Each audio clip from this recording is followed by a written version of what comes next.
Havia um microfone no centro do palco, e o homem que se aproximou dele naquela noite estava sorrindo. Não era um sorriso gentil. Era aquele sorriso de quem já decidiu o que vai fazer antes mesmo de fazer. O sorriso de quem escolheu uma vítima e está desfrutando do momento. A plateia era grande, talvez 800 pessoas, talvez mais, e o auditório cheirava a perfume misturado com o calor humano de uma noite quente no interior da Bahia. As cadeiras de plástico rangiam. Os ventiladores de teto giravam devagar, como se também estivessem com preguiça. E lá na frente, sentado numa cadeira simples de madeira, com o microfone posicionado à sua frente e as mãos pousadas tranquilamente sobre os joelhos, estava Divaldo Pereira Franco.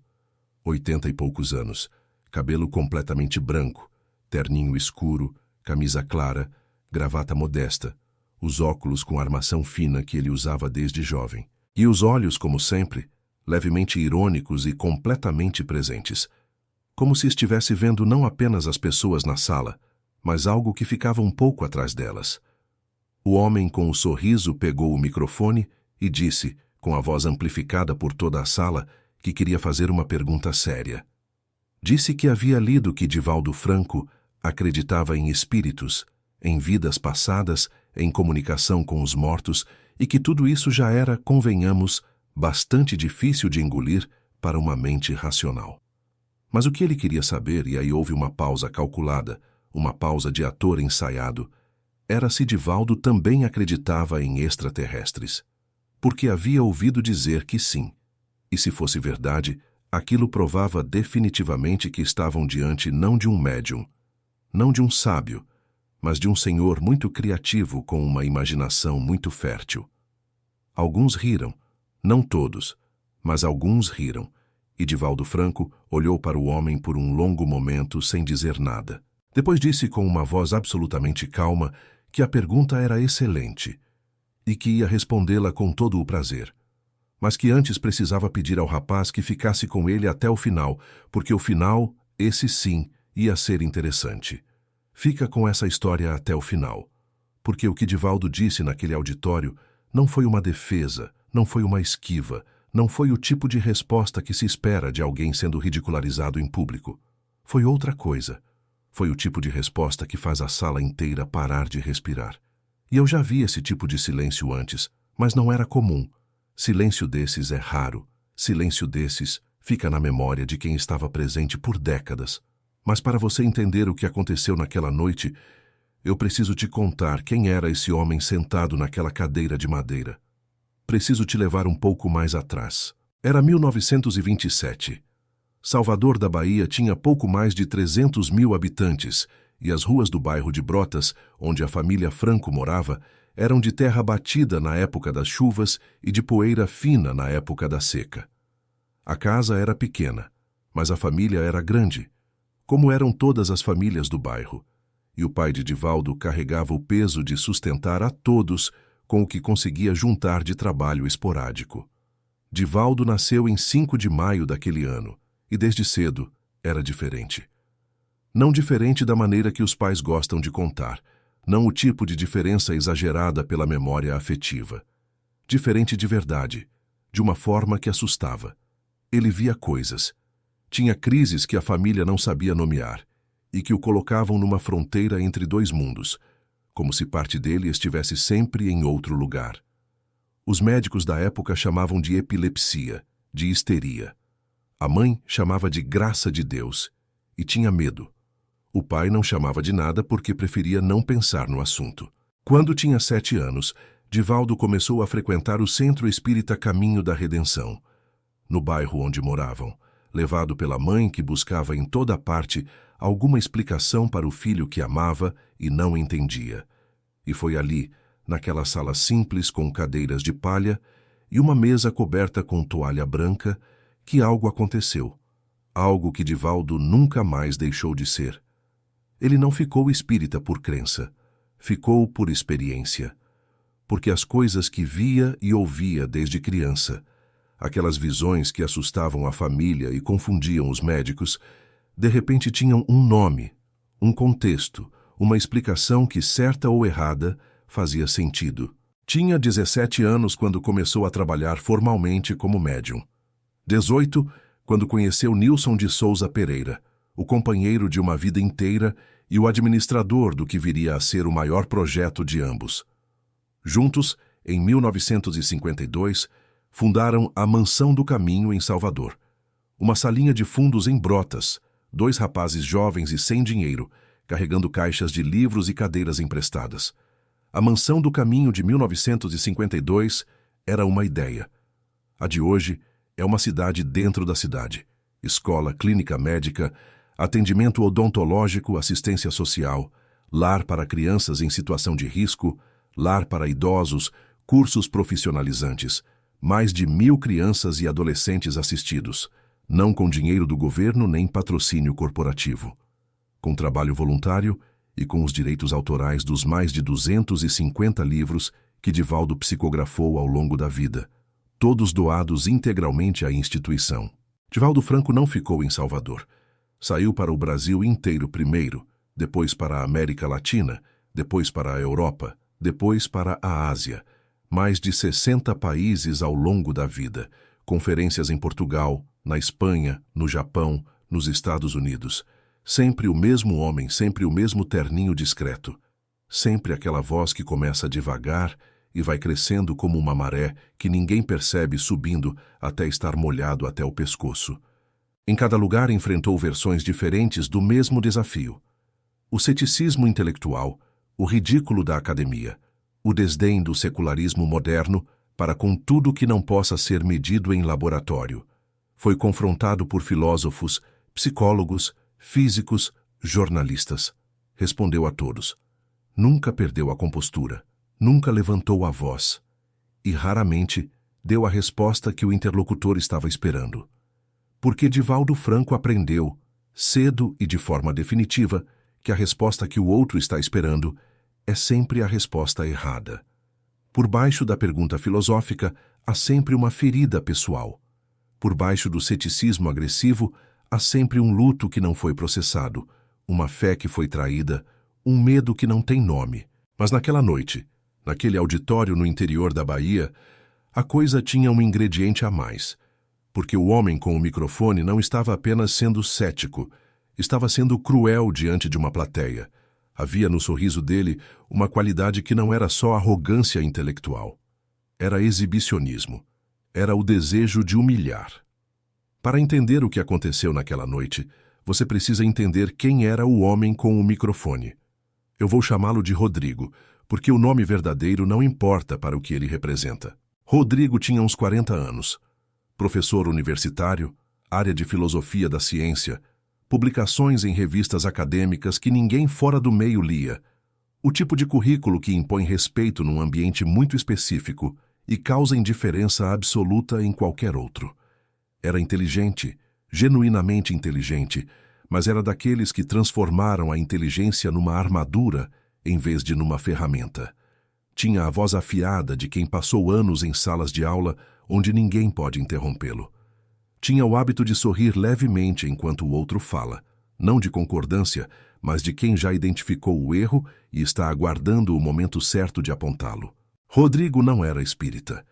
Tinha vindo à palestra acompanhado de 2 colegas, também professores, numa espécie de expedição etnográfica.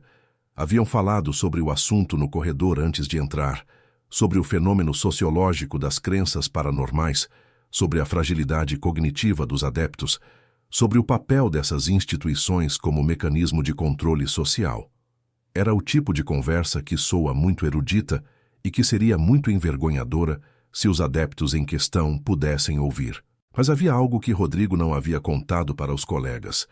2 anos antes, havia perdido o filho.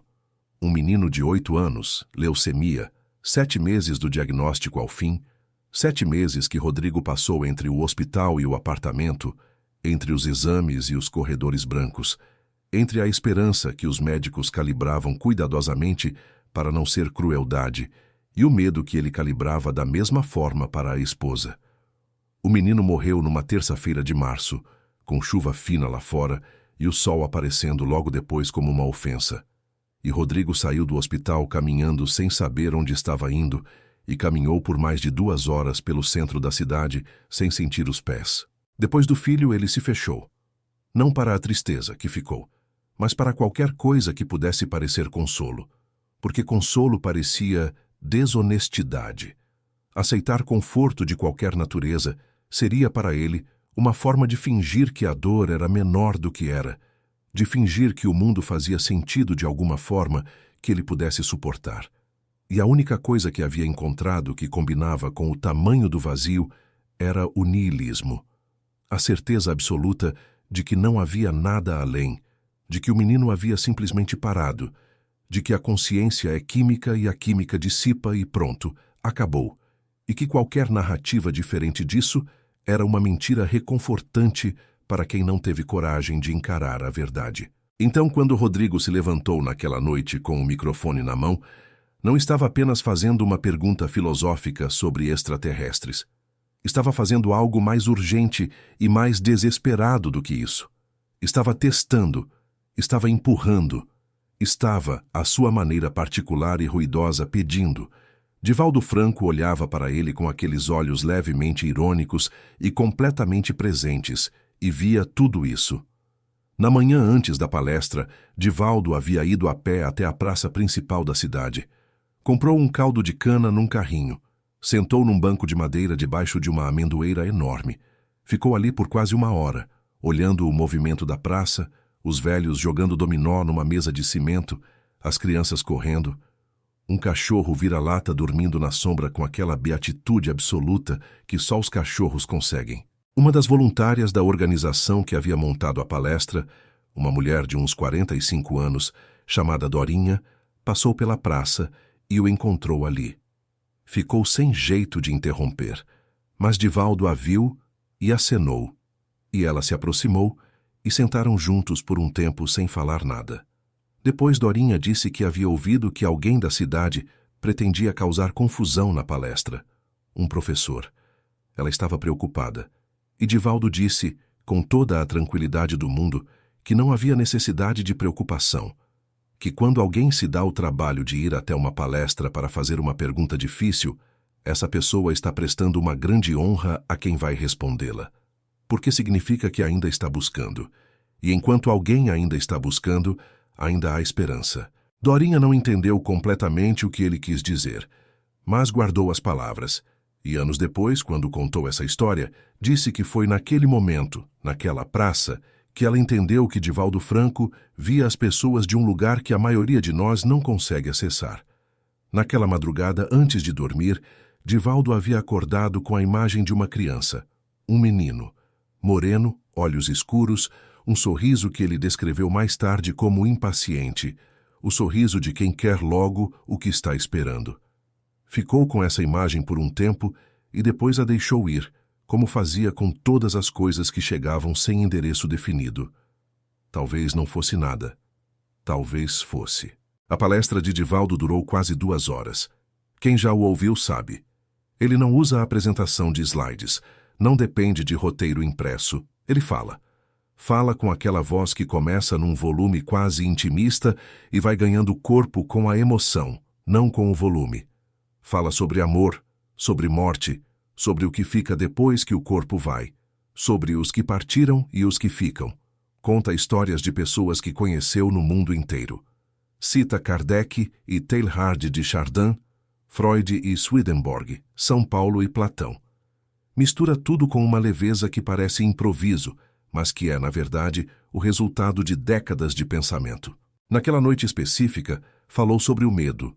Sobre como o medo é a emoção mais cara que existe, a que mais consome, a que mais paralisa. Disse que havia conhecido, ao longo da vida, pessoas que perderam tudo e não tinham medo, e pessoas que tinham tudo e viviam aterrorizadas. Disse que o medo maior de todos não é o medo da morte, como se supõe. É o medo de que a morte seja o fim. Porque se a morte é o fim, então tudo o que amamos é provisório de uma forma que não suporta a contemplação. Na penúltima fila, Rodrigo cruzou os braços. Divaldo continuou. Disse que esse medo era compreensível, legítimo, humano, que não havia nenhuma vergonha em tê-lo, mas que havia uma diferença entre ter medo e deixar que o medo construa suas crenças no lugar da razão e da experiência. Disse que o materialismo radical, esse que decreta que tudo começa e termina na matéria, é também uma crença, sustentada não por evidência mais sólida do que qualquer outra crença, mas pelo conforto específico de um certo tipo de mente que prefere o vazio certo à esperança incerta. Rodrigo se remexeu na cadeira. No fim da palestra, veio o momento das perguntas, e foi aí que Rodrigo se levantou. A pergunta sobre extraterrestres demorou uns 2 minutos a ser elaborada. Rodrigo era um homem que sabia usar palavras, e ele usou. Construiu o argumento com cuidado, estabeleceu as premissas, concedeu algumas coisas antes de negar outras maiores. Havia declarações atribuídas a Divaldo Franco sobre entidades extraterrestres, sobre contatos interplanetários, sobre comunicações com seres de outros mundos. Que tipo de pessoa séria, inteligente, educada, poderia sustentar isso? A pergunta terminava com o sorriso calculado e com aquele silêncio breve que convida a plateia a rir junto. Alguns riram. Já disse isso. Divaldo Franco os deixou rir. Não tentou interromper, não demonstrou impaciência. Esperou que o riso fosse embora, como vai sempre, e então olhou para Rodrigo por aquele momento longo. Depois disse que a pergunta era excelente e que ia respondê-la de forma completa, mas que antes queria fazer uma observação preliminar. Disse: "O senhor me pergunta se eu acredito em extraterrestres, com o tom de quem considera que a resposta afirmativa seria automaticamente uma prova de loucura ou charlatanismo. Mas eu gostaria de perguntar ao senhor uma coisa. O universo tem, segundo os cientistas, que o senhor certamente respeita muito mais do que respeita a mim, aproximadamente 400 bilhões de estrelas só na nossa galáxia. E há, segundo os mesmos cientistas, pelo menos 2 trilhões de galáxias no universo observável. O senhor realmente acredita, com base em qual evidência, que em todo esse espaço impossível de imaginar, a vida consciente só surgiu aqui, nessa bolinha, nesse grão de poeira perdido numa galáxia periférica? Essa é a posição intelectualmente defensável?" O riso parou. A sala ficou quieta. Rodrigo tentou responder. Disse que não se tratava de negar a possibilidade matemática de vida extraterrestre, que isso era uma coisa, mas que afirmar contato, comunicação, acesso privilegiado a entidades de outros mundos, isso era outra coisa completamente diferente, e que o ônus da prova recaía sobre quem afirmava, e que até então nenhuma evidência verificável havia sido apresentada. Divaldo o deixou terminar. E então disse algo que ninguém naquela sala esperava. Disse que Rodrigo tinha razão. Completamente. Disse que o ônus da prova é sempre de quem afirma, e que afirmar contato com entidades extraterrestres sem evidência verificável seria de fato irresponsável. Que havia, sim, no pensamento espírita, referências a hierarquias espirituais que habitam diferentes esferas de existência, e que algumas dessas referências foram interpretadas por alguns seguidores como comunicações com seres de outros planetas, e que ele entendia por que essa interpretação existia, mas que pessoalmente preferia falar do que experimentava, não do que especulava. E então fez uma pausa.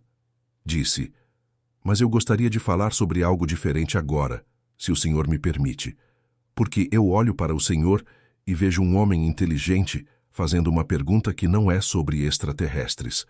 E eu respeito demais o senhor, e respeito demais as pessoas que estão aqui, para responder à pergunta que o senhor fez, em vez de responder à pergunta que o senhor está fazendo." Rodrigo franziu o senho. Divaldo continuou com aquela voz que crescia sem crescer, que ficava mais presente sem ficar mais alta.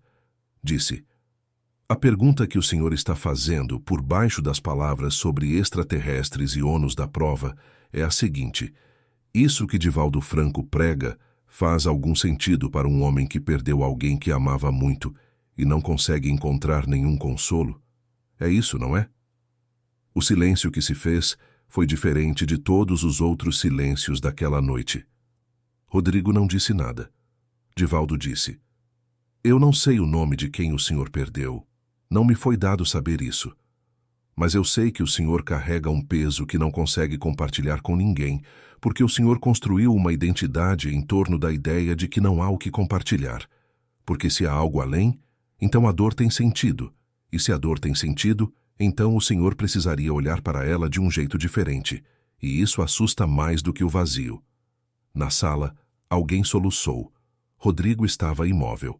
E Divaldo, com uma gentileza que não tinha nada de performático, nada de teatral, que era simplesmente a gentileza de um homem que passou décadas aprendendo a olhar para o outro sem julgamento, disse: "Se o senhor quiser conversar depois, eu fico aqui. Não para convencê-lo de nada, não para mudar o que o senhor acredita, apenas para ouvir. Porque algumas histórias precisam ser contadas para alguém antes que a gente consiga continuar carregando." A palestra terminou 20 minutos depois. As pessoas foram saindo aos poucos, muitas parando para cumprimentar Divaldo, para pedir uma bênção, para mostrar uma foto de algum ente querido que havia partido. Divaldo recebia cada uma delas com uma presença que não diminuía. Não era o tipo de presença que se mantém por educação, por obrigação, pela consciência de que há olhares. Era simplesmente um homem que via cada pessoa que chegava até ele como a única pessoa na sala naquele momento. Os dois colegas de Rodrigo foram embora cedo. Rodrigo ficou. Ficou encostado na parede dos fundos com os braços cruzados, vendo a fila de pessoas diminuir. Ficou quando a fila acabou. Ficou quando os voluntários começaram a dobrar as cadeiras. E quando o auditório esvaziou quase completamente, ele se aproximou de Divaldo de um jeito que era o oposto de como havia se levantado com o microfone na mão. Sem sorriso agora, sem postura de professor. Divaldo estava sentado na mesma cadeira de madeira. Quando viu Rodrigo se aproximar, não disse nada. Apenas acenou com a cabeça, discretamente, indicando a cadeira ao lado. Rodrigo sentou. Ficaram um momento sem falar. Uma das voluntárias, Dorinha, a mulher da Praça da Manhã, veio perguntar se Divaldo queria água. Ele pediu 2 copos. Depois que ela foi, Rodrigo disse com uma voz completamente diferente da do microfone que havia perdido o filho, que fazia 2 anos, que o menino tinha 8 anos, que se chamava Henrique. Divaldo disse, Henrique, e ficou quieto por um momento com o nome. Rodrigo disse que não havia dormido uma noite completa desde então, que acordava às 3 da manhã, como se alguém tivesse batido na porta e não havia ninguém, que entrava no quarto do filho, às vezes sem querer, sem ter decidido entrar, como se as pernas soubessem um caminho que a cabeça já não reconhecia. Disse que havia tentado de tudo: terapia, medicação, trabalho em excesso, o niilismo que havia construído como uma fortaleza. Disse que nada fechava, que havia um buraco que não tinha fundo. Divaldo ouviu tudo sem interromper. Quando Rodrigo terminou, Divaldo ficou quieto por mais um tempo. Depois disse que havia passado a vida inteira ao lado de pessoas que perderam quem amavam. E que havia aprendido, com o tempo, que o luto não é um problema para ser resolvido. É uma relação que precisa ser transformada. Que a dor de perder Henrique não era um defeito de Rodrigo, não era fraqueza, não era a consequência de alguma crença errada. Era a medida exata do amor que ele tinha pelo filho. E que esse amor não desaparecia com o corpo. Que amor não é bioquímica, que amor é a única coisa que ele, Divaldo, havia encontrado em 80 e tantos anos que resiste à matéria. Rodrigo disse com a voz embargada que queria acreditar nisso, que havia uma parte dele que queria muito acreditar nisso, mas que não conseguia, que toda vez que tentava, a parte intelectual dele interpunha e perguntava onde estava a evidência, onde estava a prova. E Divaldo disse algo que Rodrigo ia carregar pelo resto da vida. Disse, o senhor me pede evidência. Mas o senhor já tem evidência. O senhor acorda às 3 da manhã. O senhor entra no quarto do Henrique sem ter decidido entrar. O senhor sente um buraco que não tem fundo. Evidência de quê? O senhor pergunta. Evidência de que havia uma ligação entre o senhor e esse menino que era mais do que química, porque a química cessa com o corpo. A saudade não. E a saudade, meu caro, é a prova mais irrefutável que existe de que o amor é mais do que matéria, porque o objeto da saudade não está mais aqui e o amor não diminuiu. Então, o amor não era do objeto, era de algo que o objeto carregava. E isso que o objeto carregava não para. Rodrigo ficou olhando para a frente. Depois de um longo tempo, perguntou se Divaldo achava que o Henrique ainda estava em algum lugar. E Divaldo disse sem hesitar, sem performar, sem a solenidade de quem entrega uma revelação: eu não acho. Eu sei. Da mesma forma que o senhor sabe quando está diante de um teorema que funciona. Não porque alguém disse, porque viu funcionar. Eu vi. Mais de uma vez. Mais de 1000 vezes. Não com os olhos que veem essa sala, mas com algo que fica ativo quando os olhos físicos fecham e o silêncio verdadeiro começa. E o que eu vi me convenceu de que a consciência não é produto do cérebro, que o cérebro é o instrumento que a consciência usa enquanto está aqui. Como o pianista e o piano.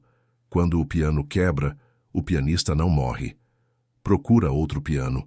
Rodrigo virou o rosto. Estava chorando, em silêncio, sem fazer barulho, do jeito que os homens que nunca choram choram quando finalmente cedem, que é o jeito mais partido de todos. Divaldo colocou a mão no ombro dele. Não disse mais nada. Ficaram assim por um tempo que Dorinha, que estava do outro lado do auditório fingindo organizar cadeiras, não soube dizer quanto durou. Rodrigo foi embora tarde naquela noite. Dorinha viu da janela quando o carro dele saiu pela rua de terra, devagar, as luzes vermelhas desaparecendo na curva. Ela foi falar com Divaldo, que estava jantando na varanda com um prato de feijão simples e um copo de água. Perguntou o que havia acontecido. Divaldo disse que haviam conversado, que era um homem muito inteligente e muito corajoso.